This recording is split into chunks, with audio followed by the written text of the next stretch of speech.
ಇಲ್ವಾ? ಸ್ಫೂರ್ತಿ, ಸ್ಫೂರ್ತಿ, ಸ್ಫೂರ್ತಿ, ಸ್ಫೂರ್ತಿ, ಎಲ್ಲಿ ಹೋದ್ಲಿ ಇವಳು? ಇಷ್ಟೊತ್ತಾದ್ರೂ ಕೆಳಗಡೆ ಬರಲೇ ಇಲ್ಲ ಅಂತ ನಾನೇ ಹುಡ್ಕೊಂಡು ಬಂದ್ರೆ ರೂಮಲ್ಲ ಇಲ್ವಲ್ಲ?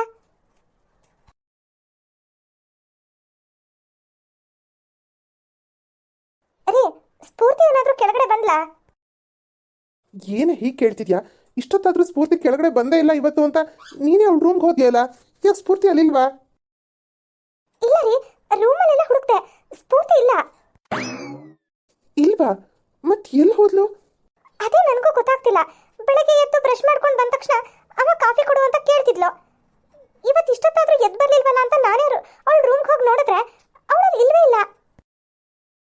ಇನ್ನೇನು ಆ ಮೇಲ್ಗಡೆ ಮನೇಲಿ ಇದ್ದಾಳಲ್ಲ, ಅವಳು ಏನಕ್ಕಾದ್ರೂ ಫೋನ್ ಮಾಡಿರ್ತಾಳೆ, ಇವಳು ಹೋಗಿ ಅವಳ ಮನೇಲಿ ಕೂತ್ಕೊಂಡಿರ್ತಾಳೆ.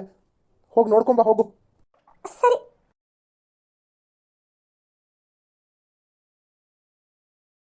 ಸ್ಫೂರ್ತಿ ಆಂಟಿ, ಬನ್ನಿ ಕೂತ್ಕೊಳ್ಳಿ. ಸ್ಫೂರ್ತಿ ಬಂದ್ಲಾ ಇಲ್ಲಿಗೆ? ಇಲ್ಲ ಆಂಟಿ, ಬಂದಿಲ್ಲ. ಹಾಗಾದ್ರೆ ಎಲ್ಲಿ ಹೋದ್ಲಿ ಇವಳು? ಆಂಟಿ, ಯಾಕಂಟಿ, ಏನಾಯ್ತು? ಅದು ಸ್ಫೂರ್ತಿ ಮಾಡಿ ಮೇಲಿರೋ ರೂಮಲ್ಲಿ ಮಲಗ್ತಾಳೆ. ದಿನ ಬೆಳಗ್ಗೆ ಎದ್ದ ತಕ್ಷಣ ಬ್ರಷ್ ಮಾಡ್ಕೊಂಡು ಬಂದು ಅಮ್ಮ ಒಂದು ಲೋಟ ಕಾಫಿ ಕೊಡು ಅಂತ ಕೇಳ್ತಿದ್ಲು. ಇವತ್ತು ಎಷ್ಟೊತ್ತಾದ್ರೂ ಕೆಳಗಡೆ ಬರಲೇ ಇಲ್ಲ. ನಾನೇ ಹೋಗಿ ರೂಮಲ್ಲಿ ನೋಡಿದ್ರೆ ರೂಮಲ್ಲೂ ಇಲ್ಲ. ಅದಕ್ಕೆ ನಿಮ್ಮನೆಗೆ ಏನಾದರೂ ಬಂದಿರ್ಬೋದೇನೋ ಅಂತ ಹುಡ್ಕೊಂಡು ಬಂದೆ. ಹೌದಾ?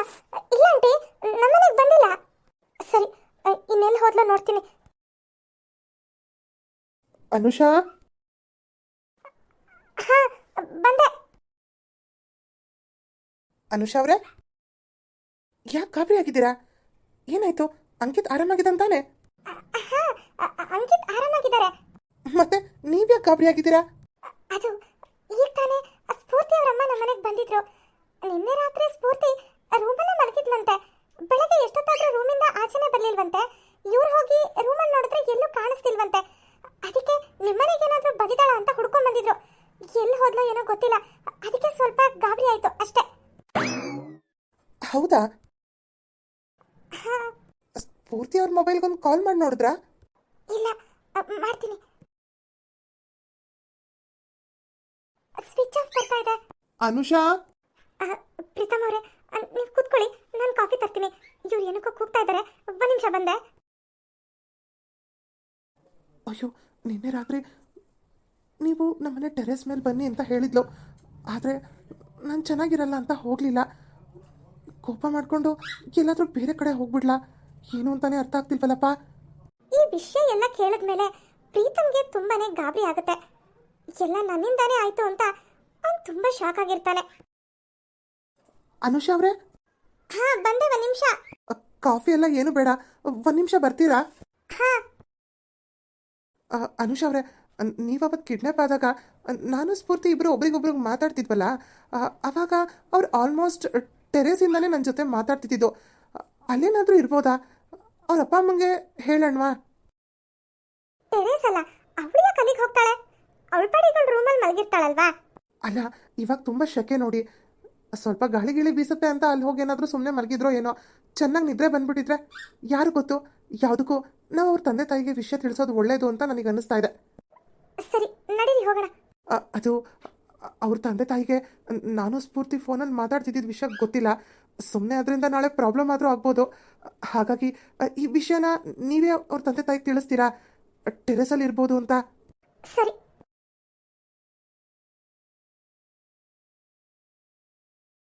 ಆಂಟಿ, ಸ್ಫೂರ್ತಿ ಸಿಕ್ಕದ್ಲಾ? ಇಲ್ಲಮ್ಮ, ಎಲ್ಲಿ ಹೋಗಿದ್ದಾಳೆ ಅಂತಾನೆ ಗೊತ್ತಾಗ್ತಿಲ್ಲ. ಆಂಟಿ, ಅವತ್ತು ನಮ್ಮ ಮನೆಯವ್ರನ್ನ ಡಿಸ್ಚಾರ್ಜ್ ಮಾಡಿಸ್ಕೊಂಡು ಹಾಸ್ಪಿಟ್ಲಿಂದ ಬಂದ್ವಲ್ಲ, ಆಗ ಸ್ಫೂರ್ತಿ ನೀವೇನು ಅಡುಗೆ ಮಾಡ್ಕೋಬೇಡಿ, ನಾನು ನಮ್ಮ ಮನೆಯಿಂದಾನೇ ತಂದ್ಕೊಡ್ತೀನಿ ಅಂತ ಹೇಳಿದ್ಲು. ನಾನು ಪರವಾಗಿಲ್ಲ, ನಾನು ಮಾಡ್ಕೊಳ್ತೀನಿ ಅಂತ ಅಂದೆ. ಆವಾಗ ನನ್ನ ಜೊತೆ ಅವಳು ಟೆರೇಸಿಂದ ಮಾತಾಡ್ತಿದ್ಲು. ತುಂಬ ಶೆಕೆ ಅಲ್ವಾ ಅಕ್ಕ, ಅದಕ್ಕೆ ಹೊರಗಡೆ ಮಾತಾಡ್ತಿದ್ದೀನಿ ಅಂದ್ಲು. ಏನಾದರೂ ಟೆರೇಸ್ ಮೇಲೆ ಇರ್ಬೋದಾ? ನೀವು ನೋಡಿದ್ರಾ? ಇಲ್ಲ, ನೋಡಿಲ್ಲ. ಈಗ ಹೋಗಿ ನೋಡ್ತೀನಿ. ಅರಿ, ಸ್ಫೂರ್ತಿ ಇಲ್ಲೇ ಮಲ್ಕೊಂಡಿದ್ದಾಳೆ. ಸ್ಫೂರ್ತಿ, ಸ್ಫೂರ್ತಿ ಎದ್ದೇಳಮ್ಮ. ಇದೇನಮ್ಮ ಸ್ಫೂರ್ತಿ ಹುಡುಗಾಟ? ಇಡೀ ಮನೆ ಎಲ್ಲ ಹುಡುಕಿದ್ವಿ, ನೀನು ಎಲ್ಲೂ ಕಾಣಿಸ್ಲೇ ಇಲ್ಲ. ನನಗೆ ನಿಮ್ಮ ಅಮ್ಮಂಗೆ ಎಷ್ಟು ಗಾಬರಿ ಆಯಿತು ಗೊತ್ತಾ? ಅಪ್ಪ, ರಾತ್ರಿ ತುಂಬ ಸೆಕೆ ಅನ್ನಿಸ್ತಿತ್ತು. ಅದಕ್ಕೆ ಒಳ್ಳೆ ಗಾಳಿ ಬರುತ್ತಲ್ಲ ಅಂತ ಟೆರೆಸ್ಗೆ ಹೋದೆ. ಅಲ್ಲೇ ಒಳ್ಳೆ ನಿದ್ರೆ ಬಂದ್ಬಿಟ್ಟಿದೆ. ನನಗೆ ಗೊತ್ತೇ ಆಗಿಲ್ಲ. ತುಂಬ ಥ್ಯಾಂಕ್ಸ್ ಕಣಮ್ಮ ಅನುಷಾ. ನೀನು ಬಂದು ಟೆರೆಸ್ ಮೇಲೆ ಹೋಗಿ ನೋಡಿ ಅಂತ ಹೇಳ್ದೆ ಹೋಗಿದ್ದಿದ್ರೆ ನಾವು ಇಡೀ ದಿನ ಇವಳಿಗೋಸ್ಕರ ಎಲ್ಲೆಲ್ಲಿ ಅಲಿತಿದ್ವೋ ಗೊತ್ತಿಲ್ಲ. ಪರವಾಗಿಲ್ಲ ಆಂಟಿ. ಸರಿ, ನಾನಿನ್ನು ಬರ್ತೀನಿ. ಸ್ಫೂರ್ತಿ, ನಿಂಗೆ ಫ್ರೀ ಆದಾಗ ಮನೆಗೆ ಬಾ. ಸರಿ ಅಕ್ಕ. ಅನುಷಾ ಅವರೇ, ಸ್ಫೂರ್ತಿ ಅವ್ರು ಸಿಕ್ಕಿದ್ರಾ? ಪ್ರೀತಮ್ ಅವರೇ, ನೀವು ಯಾಕೆ ಇಷ್ಟೊಂದು ಟೆನ್ಷನ್ ಆಗಿದ್ದೀರಾ? ಅಲ್ಲ, ನಾನು ಇಲ್ಲಿಗೆ ಬರೋಕ್ಕೆ ಮುಂಚೆ ನೀವು ಕೂಡ ಸ್ಫೂರ್ತಿ ಸಿಕ್ಲಿಲ್ಲ ಅಂತ ಟೆನ್ಷನಲ್ಲೇ ಇದ್ರಿ ಅಲ್ವಾ, ಅದಕ್ಕೆ ಕೇಳಿದೆ. ಸ್ಫೂರ್ತಿ ನೈಟ್ ತುಂಬ ಸೆಕೆ ಆಗ್ತಿತ್ತು ಅಂತ ಟೆರೆಸ್ಗೆ ಹೋಗಿದ್ದಾಳೆ. ಅಲ್ಲೇ ಒಳ್ಳೆ ನಿದ್ರೆ ಮಾಡಿಬಿಟ್ಟಿದ್ದಾಳೆ. ಓ ಸರಿ. ಸದ್ಯ ಅವ್ರ ಅಪ್ಪ ಅಮ್ಮ ಗಾಬರಿ ಆಗಿದ್ದು ನೋಡಿ ನನಗೆ ತುಂಬ ಟೆನ್ಷನ್ ಆಗೋಗಿತ್ತು. ಸರಿ, ನಾನಿನ್ನು ಬರ್ತೀನಿ. ಅಂಕಿತ್ ಸ್ವಲ್ಪ ಹೊತ್ತು ರೆಸ್ಟ್ ಮಾಡಲಿ, ಸಂಜೆ ಹಂಗೆ ಬರ್ತೀನಿ. ಅಲ್ಲ, ಇವರಿಬ್ರು ಫೋನಲ್ಲಿ ಏನೋ ಮಾತಾಡ್ತಿದ್ರು ಸರಿ, ಆದರೆ ಸ್ಫೂರ್ತಿ ನಾನು ಟೆರೇಸ್ ಮೇಲೆ ಇದ್ದೀನಿ, ನಾನು ಇಲ್ಲಿಂದಾನೇ ಮಾತಾಡ್ತಿದ್ದೀನಿ ಅಂತ ಪ್ರೀತಮ್ ಹತ್ರ ಯಾಕೆ ಹೇಳಿರ್ತಾಳೆ? ಸ್ಫೂರ್ತಿ ಕಾಣಿಸ್ತಿಲ್ಲ ಅನ್ನೋ ವಿಷಯ ಕೇಳಿದ ತಕ್ಷಣ ಪ್ರೀತಮ್ ಅವ್ರು ತುಂಬಾನೇ ಟೆನ್ಷನ್ ಆದ್ರಪ್ಪ.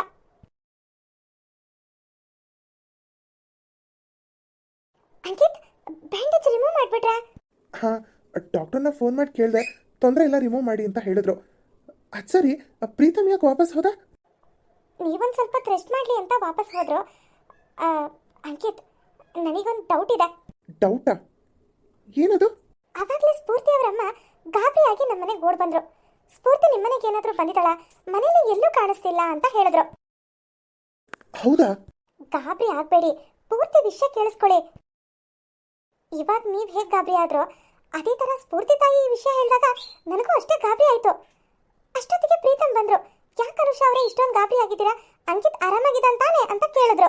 ನಾನು ಅವ್ರಿಗೆ ಇವ್ರು ಆರಾಮಾಗಿದ್ದಾರೆ, ಆದರೆ ಸ್ಫೂರ್ತಿ ಎಲ್ಲೂ ಕಾಣಿಸ್ತಿಲ್ಲ ಅಂತ ಅವ್ರ ತಾಯಿ ಹುಡ್ಕೊಂಡು ಬಂದಿದ್ರು ಅಂತ ಹೇಳಿದೆ.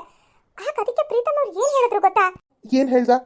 ನೀವು ಕಿಡ್ನಾಪ್ ಆದಾಗ ನಾನು ಸ್ಫೂರ್ತಿ ಇಬ್ರು ಫೋನಲ್ಲಿ ಮಾತಾಡ್ತಿದ್ವಿ. ಆಲ್ಮೋಸ್ಟ್ ಅವರು ಟೆರೇಸಿಂದಾನೇ ಮಾತಾಡ್ತಿದ್ದು. ಒಂದ್ಸರಿ ಅಲ್ಲಿ ಹೋಗಿ ನೋಡಕ್ ಹೇಳಿ ಅಂತ ಹೇಳಿದ್ರು. ನಾನು ಹೋಗಿ ಅವ್ರ ತಾಯಿಗೆ ಹೇಳಿದೆ. ನೋಡಿದ್ರೆ ಸ್ಫೂರ್ತಿ ಟೆರೇಸಲ್ಲೇ ಇದ್ಲಂತೆ. ಹೌದಾ? ಹೇಗೋ ಸಿಕ್ಕುತ್ತಲ್ಲ ಬಿಡು. ಸಿಕ್ಕಿದ್ಲು ಸರಿ, ಆದ್ರೆ ಸ್ಫೂರ್ತಿ ಟೆರೇಸಲ್ಲೇ ಇದ್ಲು ಅನ್ನೋದು ಪ್ರೀತಮ್ಗೆ ಹೇಗೆ ಗೊತ್ತಾಯ್ತು ಅನ್ನೋದೇ ಡೌಟು ನನಗೆ. ಪ್ರೀತಮ್ಮೆ ಹೇಳಿಲ್ವೇನೆ, ನೀವು ಕಿಡ್ನಾಪ್ ಆದಾಗ ನಾನು ಸ್ಫೂರ್ತಿ ಇಬ್ರು ಮಾತಾಡ್ತಿದ್ದಾಗ ಆಲ್ಮೋಸ್ಟ್ ಅವ್ರು ಟೆರೇಸಿಂದಾನೇ ಮಾತಾಡ್ತಿದ್ರು ಅಂತ ಆ ಊಹೆ ಮೇಲೆ ಹೇಳಿದಾನೇನೋ. ಆ ರೀತಿ ಹೇಳಿದಿದ್ರೆ ಅವ್ರು ಗಾಬರಿನೇ ಆಗ್ತಿರ್ಲಿಲ್ಲ ಅಲ್ವಾ?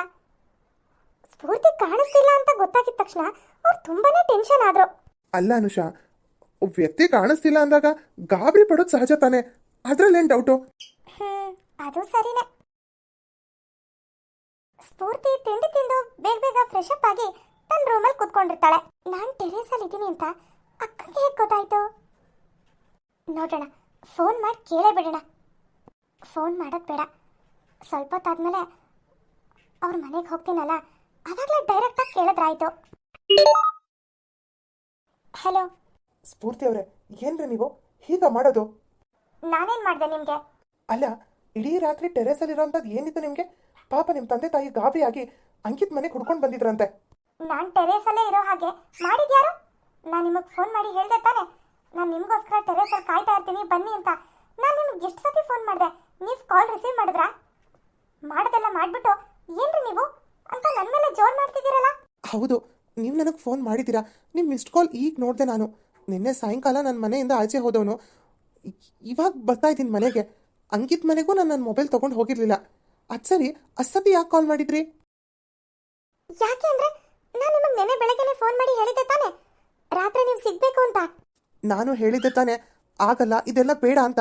ಮತ್ತೆ ನಾನು ನಿನ್ನೆ ಕಾಲ್ ಮಾಡಿದಾಗ ಯಾರೋ ರಿಸೀವ್ ಮಾಡಿದ್ರು. ಹೌದಾ? ಯಾರು? ಆ ಕಡೆಯಿಂದ ಅವರು ಮಾತಾಡಕ್ ಮುಂಚೆ ನಾನೇನೆ ನಿಮಗೋಸ್ಕರ ಕಾಯ್ತಾ ಇರ್ತೀನಿ ಬಾಯ್ ಅಂತ ಹೇಳಿ ಫೋನ್ ಇಟ್ಬಿಟ್ಟೆ. ಯಾರು ರಿಸೀವ್ ಮಾಡಿದ್ದು ಅಂತಾನೂ ನನಗೆ ಗೊತ್ತಾಗಿಲ್ಲ. ಹೌದಾ? ಹೋಗ್ಲಿ ಬಿಡಿ. ಸರಿ, ನಾನು ಫ್ರೆಶ್ ಅಪ್ ಆಗಬೇಕು. ಬಾಯ್. ಒಂದು ನಿಮಿಷ ಪ್ರೀತಮ್, ನಾನು ನಿಮ್ಮನ್ನೊಂದು ಮಾತು ಕೇಳಬೇಕು. ನೀವು ನನ್ನ ಇಷ್ಟಪಡ್ತಾ ಇದ್ದೀರಾ? ದಯವಿಟ್ಟು ಹೇಳಿ. ಇದೇ ಪ್ರಶ್ನೆನ ನಾನು ನಿಮ್ಮನ್ನು ಕೇಳಿದ್ರೆ ನೀವು ನನ್ನ ಪ್ರೀತಿ ಮಾಡ್ತಿದ್ದೀರೋ ಇಲ್ವೋ ಅಂತ ನಿಮಗೆ ಸರಿಯಾಗಿ ಗೊತ್ತಿಲ್ಲ. ಅದನ್ನು ಮೊದಲು ಕನ್ಫರ್ಮ್ ಮಾಡ್ಕೊಳ್ಳಿ, ಆಮೇಲೆ ನನ್ನ ಈ ಪ್ರಶ್ನೆ ಕೇಳೋರಂತೆ. ಬಾಯ್. ಹಲೋ ಪ್ರೀತಮ್, ಯಾಕೆ ಈ ಥರ ಮಾತಾಡ್ತಿದ್ದೀರಾ? ನಾನು ನಿಮ್ಮನ್ನು ಪ್ರೀತಿ ಮಾಡಿರಲಿಲ್ಲ ಅಂದಿದ್ರೆ ನಾನು ನಿಮಗೆ ಫೋನ್ ಮಾಡ್ತಾ ಇದ್ನಾ? ಅಷ್ಟು ಸತಿ ಫೋನ್ ಮಾಡ್ತಾ ಇದ್ನಾ? ನಾನು ನಿಜವಾಗ್ಲೂ ನಿಮ್ಮನ್ನ ಪ್ರೀತಿ ಮಾಡ್ತಾ ಇದ್ದೀನಿ. ಹಾಗನ್ಕೊಂಡೆ ತಾನೆ ನಾನು. ನೀನು ಬಾ ಟೆರೆಸ್ ಮೇಲೆ ಅಂದ ತಕ್ಷಣ ರಾತ್ರಿ ನಿನ್ನ ನೋಡಬೇಕು ಅಂತ ನಾನು ಓಡೋಡಿ ಬರ್ತಿದ್ದಿದ್ದು. ಆಮೇಲೆ ನಿಮ್ಮ ಕಂಡ್ರೆ ನನಗೆ ಇಷ್ಟನೇ ಇಲ್ಲ ಅಂತ ಹೇಳ್ತೀಯ. ಮತ್ತು ಇವಾಗ ಪ್ರೀತಿ ಮಾಡ್ತಿದ್ದೀನಿ ಅಂತ ಹೇಳ್ತಿದ್ಯಾ. ನಾನು ಯಾವುದನ್ನು ನಂಬಬೇಕು ಯಾವುದನ್ನು ಬಿಡಬೇಕು ನನಗೆ ಅರ್ಥನೇ ಆಗ್ತಿಲ್ಲ. ಈಗ ನಾನು ನಿಮ್ಮನ್ನು ಪ್ರೀತಿ ಮಾಡ್ತಿದ್ದೀನಿ ಅಂತ ನಿಮಗೆ ನಂಬಿಕೆ ಬರಬೇಕಾದ್ರೆ ನಾನು ಏನು ಮಾಡಬೇಕು ಅಂತನಾದರೂ ಹೇಳಿ. ಸ್ಫೂರ್ತಿ, ನಾನು ಹೇಳೋದನ್ನು ತಪ್ಪಾಗಿ ತಿಳ್ಕೊಬೇಡ. ಯಾವುದೋ ಜೀವನದಲ್ಲಿ ಏನೋ ಆಯಿತು ಅಂತ ನಮ್ಮ ಜೀವನದಲ್ಲೂ ಹಾಗೆ ಆಗುತ್ತೆ ಅಂತ ಅಂದ್ಕೊಳ್ಳೋದು ನಮ್ಮ ಮೂರ್ಖತನ. ನಮ್ಮ ಪ್ರೀತಿ ಮೇಲೆ, ನಮ್ಮ ಜೀವನದ ಮೇಲೆ ನಮಗೆ ನಂಬಿಕೆ ಇರಬೇಕಲ್ವಾ? 2 ದಿನ ಪ್ರೀತಿ ಇರ್ದು ಇನ್ನು 2 ದಿನ ಪ್ರೀತಿ ಇಲ್ಲ ಅಂದರೆ ಅದು ಪ್ರೀತಿನೇ ಅಲ್ಲ. ಅದಕ್ಕೆ ಹೇಳ್ತಾ ಇದ್ದೀನಿ, ನೀವು ನನ್ನ ನಿಜವಾಗ್ಲೂ ಪ್ರೀತಿ ಮಾಡ್ತಿದ್ದೀರೋ ಇಲ್ವೋ ಅಂತ ನಿಮಗೆ ನೀವು ಪ್ರಶ್ನೆ ಹಾಕ್ಕೊಂಡು ಅದಕ್ಕೆ ಸರಿಯಾದ ಉತ್ತರ ಕಂಡುಕೊಂಡು ಆಮೇಲೆ ನನಗೆ ಫೋನ್ ಮಾಡಿ. ಬಾಯ್. ಪ್ರೀತಮ್, ಪ್ರೀತಮ್, ನಾನು ನಿಮ್ಮನ್ನು ಪ್ರೀತಿಸ್ತಿದ್ದೀನೋ ಇಲ್ವೋ ಅಂತ ನಿಮ್ಗೆ ಅನುಮಾನ ಅಲ್ವಾ?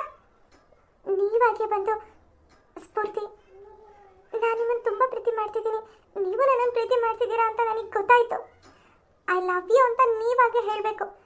ಆ ರೀತಿ ಮಾಡ್ತೀನಿ, ನೋಡ್ತಾ ಇರಿ. ಸ್ಫೂರ್ತಿ ತನ್ನ ಪ್ರೀತಿನ ಪ್ರೀತಮ್ಗೆ ಹೇಗೆ ಪ್ರೂವ್ ಮಾಡ್ತಾಳೆ, ಮುಂದೇನಾಗುತ್ತೆ ಅನ್ನೋದನ್ನ ನೆಕ್ಸ್ಟ್ ಎಪಿಸೋಡ್ನಲ್ಲಿ ನೋಡೋಣ. ಈ ಎಪಿಸೋಡ್ ನಿಮಗೆ ಸ್ವಲ್ಪನಾದರೂ ಇಷ್ಟ ಆಗಿದ್ರೆ ಪ್ಲೀಸ್ ನಮ್ಮ ಚಾನಲ್ನ ಸಬ್ಸ್ಕ್ರೈಬ್ ಮಾಡಿ, ಹಾಗೆ ಲೈಕ್ ಮಾಡಿ, ಶೇರ್ ಮಾಡಿ, ಕಮೆಂಟ್ ಮಾಡಿ. ಇನ್ನೂ ಯಾರು ಸಬ್ಸ್ಕ್ರೈಬ್ ಮಾಡ್ಕೊಳ್ಳದೆ ನಮ್ಮ ಚಾನಲ್ನ ನೋಡ್ತಾ ಇದ್ದೀರಾ ಅವರೆಲ್ಲರೂ ಪ್ಲೀಸ್ ಸಬ್ಸ್ಕ್ರೈಬ್ ಮಾಡ್ಕೊಳ್ಳಿ ಅಂತ ಹೇಳ್ತಾ, ಪಂಜರದ ಹಕ್ಕಿ ಧಾರಾವಾಹಿ ಹೇಗೆ ಮೂಡಿ ಬರ್ತಿದೆ ಅನ್ನೋದನ್ನ ನಿಮ್ಮ ಅನಿಸಿಕೆ ಅಭಿಪ್ರಾಯಗಳನ್ನು ಕಮೆಂಟ್ ಬಾಕ್ಸ್ನಲ್ಲಿ ತಿಳಿಸಿ ಅಂತ ಹೇಳ್ತಾ ಇಂದಿನ ಎಪಿಸೋಡ್ನ ಮುಗಿಸ್ತಾ ಇದ್ದೀನಿ. ನೆಕ್ಸ್ಟ್ ಎಪಿಸೋಡ್ನಲ್ಲಿ ಸಿಗೋಣ. Bye friends.